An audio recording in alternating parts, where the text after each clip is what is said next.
Hello everyone, welcome back to enlightenment. आज हम discuss करेंगे बेसिक एजुकेशन 1937 या वर्धा शिक्षा योजना, या जिसे बुनियादी शिक्षा या नई तालीम भी कहा जाता है। लास्ट सेशन में हम हार्टोंग कमेटी डिस्कस कर चुके हैं। यदि आपने वो नहीं देखा है तो आई बटन में उसका लिंक दिया है, डिस्क्रिप्शन बॉक्स में भी दिया है, प्लेलिस्ट में भी है, आप जाकर वहाँ से इसको देख सकते हैं। तो आज हम बात करेंगे वर्धा स्कीम की। वर्धा शिक्षा योजना जो है, जो 1937 में आपका आया था, इसकी बात करेंगे। तो जो ये 1937 के पीरियड की बात है। उस समय जो गांधी जी थे, उन्होंने हर प्रोविंशियल गवर्नमेंट को 7 to 14 ईयर्स के स्टूडेंट्स को, बच्चों को की जो एजुकेशन की रिस्पॉन्सिबिलिटी है, वो कहा था कि प्रोविंशियल गवर्नमेंट को बच्चों की एजुकेशन की रिस्पॉन्सिबिलिटी लेनी चाहिए। उन्होंने ये सजेशन दिया था और उन्होंने कहा कि बच्चों को जो है उनकी मदर टंग में ही पढ़ाया जाए, और जो भी पढ़ाया जाए उनको किसी ना किसी हैंडीक्राफ्ट से जोड़ करके उसको पढ़ाया जाए, जिससे कि क्या होगा, वो इन फ्यूचर उसके लिवलीहुड में भी वो काम आएगा। अब all India national conference on education Wardha, तो अब ये देखते हैं कि ये किस तरह से, ये स्टार्ट कैसे हुआ था। तो 23 अक्टूबर को जो ये मंडल था, ये है आपका मारवाड़ी शिक्षा मंडल है, यहाँ पर है ना, मारवाड़ी शिक्षा मंडल। तो यहाँ पर इसकी यहाँ पर एक सेलिब्रेशन था, सिल्वर जुबली का सेलिब्रेशन था, जो कि वर्धा में था। तो यहाँ पर जो इसके ऑर्गेनाइजर थे वो श्री मन्ना नारायण अग्रवाल थे। तो जो गांधी जी थे, उन्होंने उन्हें कहा कि यहाँ पर जो है एक एजुकेशनल कॉन्फ्रेंस कराई जाए, जिसमें कि क्या होगा, एजुकेशन से रिलेटेड हम एकेडमिक से जो रिलेटेड एजुकेशनिस्ट हैं उनको बुलाएंगे। तो ऐसे सभी लोगों को बुलाया जाएगा, उनके विचार को जाना जाएगा। तो उन्हीं की इस बात को ध्यान में रखते हुए जो श्री मन्ना नारायण अग्रवाल थे, इन्होंने इंडिया के जो 7 कांग्रेस मंत्रिमंडल थे, मिनिस्टर्स थे, उनके मतलब और जो एजुकेशनिस्ट थे, जो थिंकर्स थे, उन सबको यहाँ पे इनवाइट किया। और ये all India national education conference को यहाँ पर किया गया वर्धा में। ये वर्धा में किया गया, इसलिए उसको वर्धा एजुकेशन कॉन्फ्रेंस भी कहा जाता है। और इस जो ये कॉन्फ्रेंस थी, इस कॉन्फ्रेंस को गांधी जी ने खुद ही चेयर किया था। तो यहाँ इन्होंने अपने एजुकेशनल पॉइंट ऑफ व्यू को रखा था। सबसे पहले इन्होंने कहा कि जो 7 to 14 ईयर्स के जो बच्चे हैं, उनके लिए फ्री एजुकेशन होनी चाहिए और कंपलसरी एजुकेशन को कर देना चाहिए। जो मीडियम होगा वो मदर टंग होगा, और जो एजुकेशन दी जाएगी वो किसी ना किसी हैंडीक्राफ्ट से जोड़ करके दी जाएगी। और करिकुलम जो होगा बच्चों की नीड्स के अकॉर्डिंग होगा, जो मतलब जो लोकल नीड्स हैं उनकी, उन लोकल नीड्स को ध्यान में रखते हुए करिकुलम को फ्रेम किया जाएगा, करिकुलम को डिज़ाइन किया जाएगा। और education should be self supported. जो एजुकेशन होगी वो सेल्फ सपोर्टिंग होगी, क्योंकि जो भी मतलब हैंडीक्राफ्ट का जो काम बच्चों से कराया जाएगा, जो भी प्रोडक्शन होगा, उस प्रोडक्शन से जो टीचर्स होंगे उनकी सैलरी का मतलब खर्चा को निकाला जाएगा। अब इसके बाद ये तो हुआ कि जो all India national conference Wardha में हुई थी, वहाँ पर जो एजुकेशन कॉन्फ्रेंस हुई थी, वहाँ पर ये बातें गांधी जी ने मतलब इन बातों को कहा, और यहाँ पर सबकी खुलकर चर्चा हुई, पूरा ओपन डिस्कशन हुआ। डिस्कशन होने के बाद जो ये जाकिर हुसैन कमेटी बनी, इसके बाद तो जाकिर हुसैन कमेटी जो कि ये आपका all India national education conference जो वर्धा में जो प्रस्तावित की गई थी, प्लानिंग, कौन सी प्लानिंग, एजुकेशन के लिए, उसको फ्रेम करने के लिए, उसको फाइनल जो है एक फॉर्म देने के लिए डॉक्टर जाकिर हुसैन कमेटी को बनाया गया। जो जाकिर हुसैन कमेटी बनी, तो जाकिर हुसैन जो थे वो उस समय जामिया मिलिया इस्लामिया यूनिवर्सिटी के वाइस चांसलर थे। तो इनकी चेयरमैनशिप में ये कमेटी बनी थी, इसीलिए इसको जाकिर हुसैन कमेटी भी कहा गया। इन्होंने अपनी जो कमेटी थी, इसकी रिपोर्ट को 2 भागों में दिया। पहले 37 में पहली रिपोर्ट, और दूसरी रिपोर्ट 38 में दी गई। जो 37 में रिपोर्ट दी गई, दिसंबर 37 में रिपोर्ट दी, तो इस रिपोर्ट में जो एजुकेशन की प्लानिंग थी, उसके प्रिंसिपल, करिकुलम, एडमिनिस्ट्रेशन और किस तरह से ऑब्जर्वेशन होगा, इस पर जो है उन्होंने अपना पॉइंट ऑफ व्यू रखा। और जो दूसरी रिपोर्ट 1938 में प्रेजेंट की गई, उसमें उन्होंने जो हैंडीक्राफ्ट, जो करिकुलम में हैंडीक्राफ्ट को रखा जाएगा, तो उस उसको अदर सब्जेक्ट के साथ करिकुलम से कैसे कोरिलेट किया जाएगा, इस पर उन्होंने बताया। और इसी कमेटी ने ही इस प्लानिंग को बेसिक एजुकेशन का नाम दिया था। तो यहाँ पर आपको ध्यान रखना है कि बेसिक एजुकेशन नाम किसने रखा है। Basic education doctor Zakir Hussain committee जो आई थी उन्होंने रखा था, जिन्होंने अपनी 2 रिपोर्ट दी। पहली रिपोर्ट 37 में, दूसरी 38 में रिपोर्ट दी। इसके बाद हरिपुरा कांग्रेस सेशन हुआ 1938 में। तो तभी जो था फरवरी 1938 में हरिपुरा कांग्रेस का जो एनुअल सेशन था वो हुआ, और इस सेशन में जाकिर हुसैन कमेटी ने अपनी रिपोर्ट को प्रेजेंट किया। अब जब वर्धा में जो हुआ था, वर्धा में जो डिस्कशन हुआ, उस डिस्कशन को लेकर के जाकिर हुसैन कमेटी बनी। उन्होंने अपनी रिपोर्ट दो पार्ट्स में दी। और ये जो इन्होंने अपनी रिपोर्ट दी जाकिर हुसैन 1938 में, ये हरिपुरा अधिवेशन में दी थी। तो कांग्रेस ने जो है जो भी ये इसमें डिस्कस हुआ उसको उन्होंने एक्सेप्ट किया कांग्रेस ने, और same time decision was taking to implement. Decision implement के लिए लिया गया कि जो 7 कांग्रेस रूल्ड प्रोविंस है यहाँ पर इनको अप्लाई कर दिया जाएगा, लागू कर दिया जाएगा, जिसे हम वर्धा शिक्षा योजना कहते हैं, या बुनियादी तालीम, या बुनियादी शिक्षा कहते हैं, या बेसिक एजुकेशन, कई नाम है जिससे हम इसको कहते हैं। और इस तरह से ये बेसिक एजुकेशन की स्टार्टिंग हुई। अब देखते हैं बेसिक एजुकेशन। तो जो डॉक्टर जाकिर हुसैन कमेटी थी, इसकी जो रिपोर्ट के अनुसार बेसिक एजुकेशन हरिपुरा कांग्रेस ने जो एक्सेप्ट की वो इस तरह से है। पहले इसका आउटलाइन देख लेते हैं। क्या आउटलाइन है? वही जो बातें उन्होंने डिस्कस की थी गांधी जी ने अपनी वर्धा में। सबसे पहला तो ये कि कंपलसरी होनी चाहिए एजुकेशन 7 to 14 ईयर्स के बच्चों के लिए, कंपलसरी भी हो और फ्री भी होनी चाहिए। और एजुकेशन का मीडियम क्या होगा? इन्होंने मदर टंग कहा, एजुकेशन का मीडियम मदर टंग होगा। क्योंकि इससे पहले जो भी रिपोर्ट्स आई थी, जो भी कमीशंस बने थे, उसमें कहा गया था कि इंग्लिश को कहीं ना कहीं माना गया था कि इंग्लिश को मीडियम रखा जाए। लेकिन गांधी जी ने कहा कि ये जो है नेचुरल बच्चों की जो अपनी लैंग्वेज है उसमें वो जल्दी इजीली वो सीख पाएंगे, क्योंकि जो मदर टंग है उस पर बच्चों का अपना राइट मतलब अधिकार होता है, वो अच्छे से बोल पाते हैं, समझ पाते हैं। उसी के माध्यम से मास एजुकेशन को हमें व्यवस्था करनी चाहिए। और इसीलिए उन्होंने बेसिक एजुकेशन में मतलब बच्चों की जो अभिव्यक्ति है उसके आधारभूत माध्यम मातृभाषा को ही शिक्षा का माध्यम बनाने का स्वीकार किया। दूसरा उन्होंने कहा कि जो भी पूरी एजुकेशन होगी वो किसी न किसी हैंडीक्राफ्ट पर बेस्ड होगी, और जो भी हैंडीक्राफ्ट का सिलेक्शन किया जाएगा वो उनकी रीजन नीड्स के अकॉर्डिंग होगा। और बच्चों के द्वारा जो भी चीज़ें बनाई जाएंगी, जो भी उनसे क्या होगा, जो भी उनको मतलब प्रोडक्शन होगा, उस प्रोडक्शन से जो पैसा आएगा उससे ही स्कूल का पूरा एक्सपेंडिचर निकलेगा। और बच्चों को जो ये हैंडीक्राफ्ट की एजुकेशन दी जाएगी वो इस तरह से दी जाए कि वो फ्यूचर में लिवलीहुड के लिए काम कर सकें। और जो इकोनॉमिक इम्पोर्टेंस के साथ साथ जो उन बच्चों का सोशल और साइंटिफिक इम्पोर्टेंस भी बच्चों को देने की बात की गई। भाई बच्चों के अंदर साइंटिफिक और सोशल एटीट्यूड को भी डेवलप किया जाएगा। अब देखते हैं कि इसके क्या क्या प्रिंसिपल्स क्या क्या थे।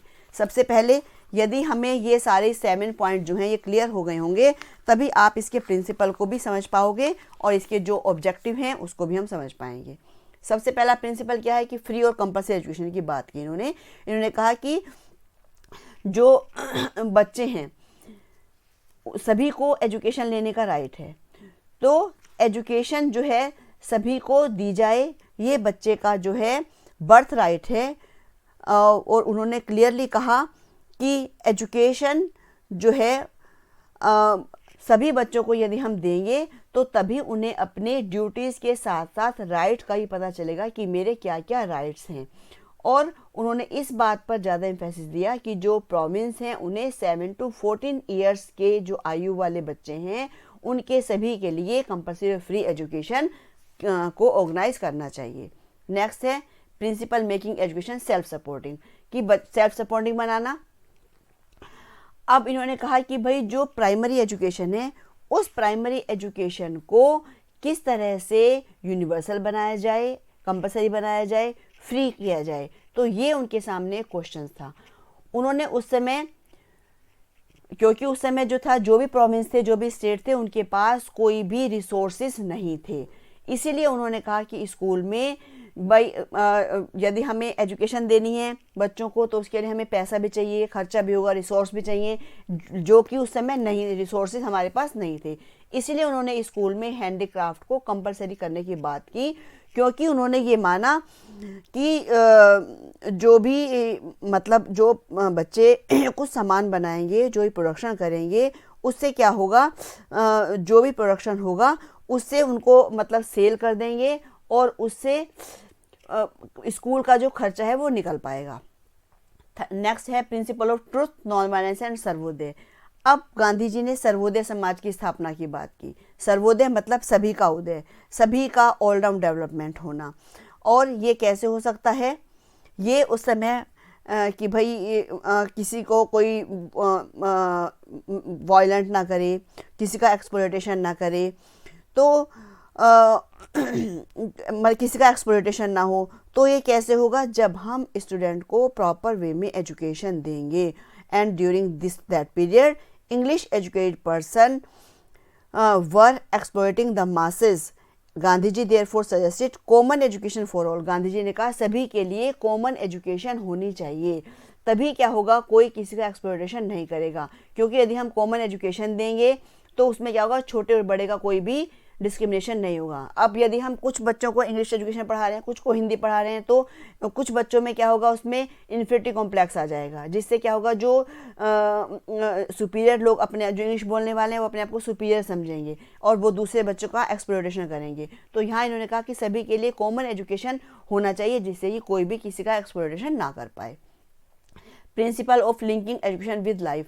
शिक्षा को मतलब जो रियल लाइफ है उससे इन्होंने जोड़ने की बात की, कि जो एजुकेशन है इस तरह की एजुकेशन दी जाए कि जो उनकी रियल लाइफ से लिंक करती हो, और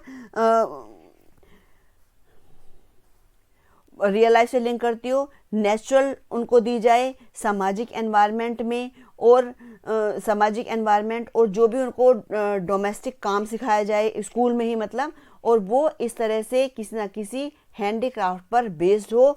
जो भी हैंडीक्राफ्ट पर बेस्ड एजुकेशन देंगे वो उनके रियल लाइफ पर होनी चाहिए, मतलब हम जो भी उनको सिखा रहे हैं उनके रियल लाइफ से रिलेटेड वो होना चाहिए। Principle of education through mother tongue. यहाँ इन्होंने मदर टंग में एजुकेशन देने की बात की कि बच्चों को मदर टंग में ही एजुकेशन देनी चाहिए, क्योंकि ये क्या है, मदर टंग उनकी सपोर्टर होती है और इसी को मीडियम बनाना चाहिए, ना कि इंग्लिश को मीडियम बनाना है। उन्होंने कहा कि जो चिल्ड्रन स्टूडेंट्स हैं वो उनका नेचुरल कमांड होता है, मदर टंग पर नेचुरल कमांड होता है, और इसीलिए उन्होंने मास एजुकेशन की बात की कि सभी को मदर टंग में एजुकेशन दी जाए। और जो भी हम एजुकेशन दे रहे हैं वो किसी न किसी हैंडीक्राफ्ट बेस्ड होनी चाहिए, हैंडीक्राफ्ट से उसको जोड़ा जाना चाहिए। Principle of developing knowledge as a unit. और जो भी हम उनको नॉलेज दे रहे हैं बच्चों को, तो वो एज ए यूनिट देनी है हमें बच्चों को। मतलब उनका ये पॉइंट ऑफ व्यू था कि जो एजुकेशन दी जाए वो बच्चे को रियल लाइफ के लिए तैयार करे, और जो भी हम बच्चों को पढ़ा रहे हैं, जो स्टूडेंट्स को एजुकेशन दी जा रही है, उस एजुकेशन से वो अपनी रियल लाइफ के लिए तैयार हों, और उनका जो करिकुलम होगा उस करिकुलम में जो भी सब्जेक्ट हैं, जो सब्जेक्ट और एक्टिविटीज़ का जो रिलेशन होगा वो क्या होगा, उनकी रियल लाइफ से रिलेटेड होना चाहिए। अब इसके बाद देखते हैं इसके ऑब्जेक्टिव क्या है इसके। सबसे पहला है फिजिकल एंड मेंटल डेवलपमेंट। जब हम बच्चों को हैंडीक्राफ्ट सिखाएंगे तो उसमें क्या है कि उनका फिजिकल डेवलपमेंट भी होगा, उनका मेंटल डेवलपमेंट भी होगा, और उनका जो करिकुलम होगा उस करिकुलम में भी इस तरह से करिकुलम हो कि जिससे बच्चों का फिजिकल और मेंटल डेवलपमेंट हो। नेक्स्ट है establishment of Sarvodaya society. Sarvodaya समाज की स्थापना की बात की। इन्होंने कहा कि जो ह्यूमन बींग्स है वो एक सोशल ह्यूमन बींग है ना, इसलिए जो हम एजुकेशन दे रहे हैं उस एजुकेशन का ऑब्जेक्टिव ये हो कि उसका ऑल राउंड डेवलपमेंट हो, सोशल डेवलपमेंट हो। सोशल डेवलपमेंट में मतलब ये है कि एक स्पेसिफिक उनका की बात कर रहे हैं वो, कि स्पेसिफिक उनका होना चाहिए।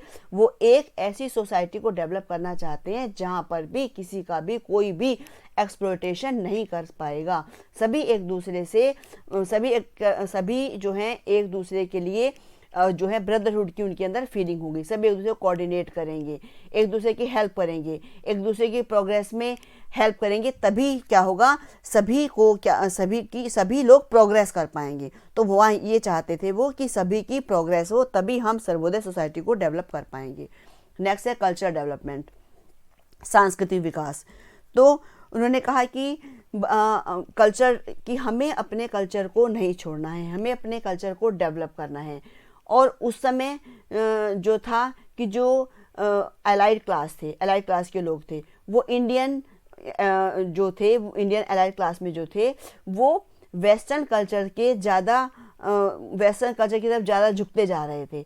तभी गांधी जी ने बिल्कुल एम्फेसिस से लिखा है कि यदि किसी भी स्थिति में पहुंचकर कोई भी पीढ़ी अपने पूर्वजों के प्रयासों से पूर्णतः अनभिज्ञ हो जाती है, या उसे अपनी संस्कृति पर अच्छा नहीं लगता, या किसी तरह की उसको अच्छी फीलिंग नहीं आती है, तो इसका मतलब वो ख़त्म हो रही, हमारा कल्चर जो है ख़त्म होता जा रहा है। तो उन्होंने कहा कि इसलिए हमें इंडियन कल्चर को बचाने के लिए बेसिक एजुकेशन की उन्होंने बात रखी, कैरेक्टर फॉर्मेशन की बात की, मोरल डेवलपमेंट की बात की, वोकेशनल डेवलपमेंट के लिए उन्होंने कहा कि भाई वोकेशनल डेवलपमेंट होना चाहिए। वोकेशनल डेवलपमेंट कैसे होगा कि बच्चों को हैंडीक्राफ्ट की एजुकेशन दी जाए और स्कूल में इतना प्रोडक्शन हो कि जिससे स्कूल का खर्चा जो है इनके प्रोडक्शन से ही निकल जाए। उसके बाद है ट्रेनिंग इन सिटीजनशिप, नागरिकता का विकास की उन्होंने कहा कि हमें इस साथ साथ हम एक देश के नागरिक हैं। A person is called citizen from the point of view of a nation.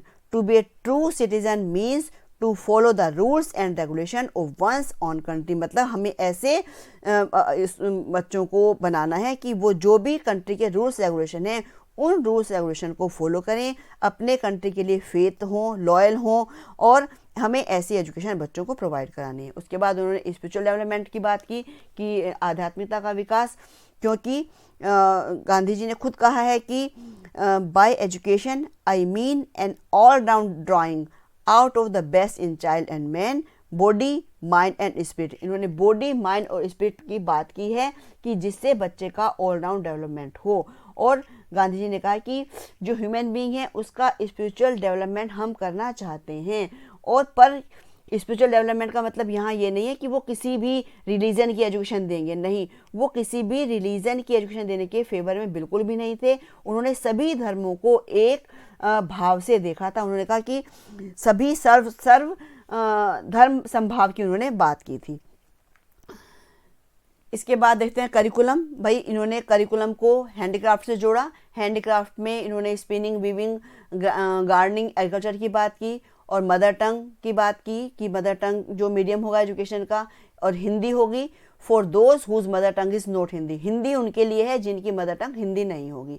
General mathematics, ये उन्होंने सारा करिकुलम बताया कि करिकुलम में क्या क्या होगा। सोशल साइंस की बात की, जनरल साइंस की बात की है, music, fine arts, physical education, behaviour education, ये सब इन्होंने करिकुलम में रखने की बात की है।